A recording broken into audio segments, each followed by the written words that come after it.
Yankee, multiple intelligences. Okay.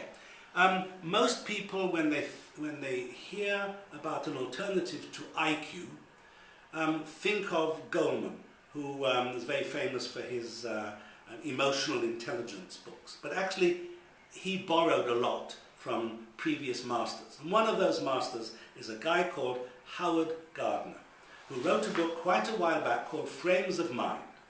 And he spells out 7 core intelligences. So it's the same as Goldman says there's more than one intelligence, but Gardner spells out 7 core intelligences.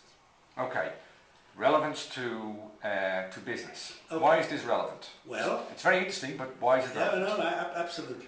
I think what he's saying is, we tend to believe in our educational system, for example, teach people how to read, teach them how to write, and they will make good managers. You just have to get them, take their intelligence and tweak it so that they would make good employees, and later on they'll make good managers and good leaders. Which is your sausage factory theory. Absolutely. The multiple intelligence concept says we are far more than just our IQ. And that if you rely on IQ to run a business or to take people on, to employ people, you are missing out on so much that you should be cultivating. Because in a sense, IQ is, yeah, it's fine, but it's just the basis.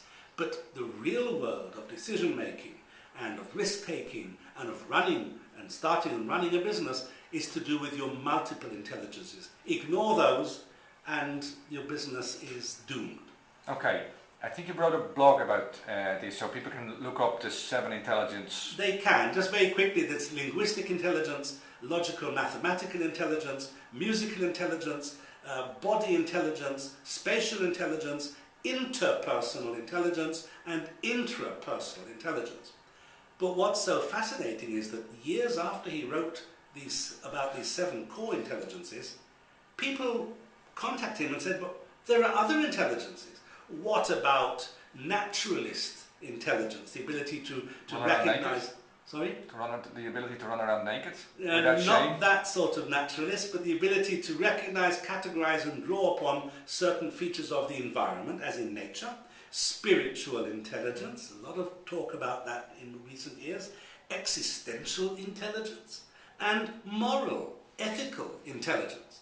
And so he had, I think, the moral courage to revisit all that he had done, and he really went into the new intelligences, and he decided, this is his choice, he says, no, the only one of the 4 that I would add to my original 7 is the naturalist intelligence. Because he says, that's something which we can identify and measure. The spiritual, ethical, existential ones he thought were too fluffy to be actually identified as an intelligence.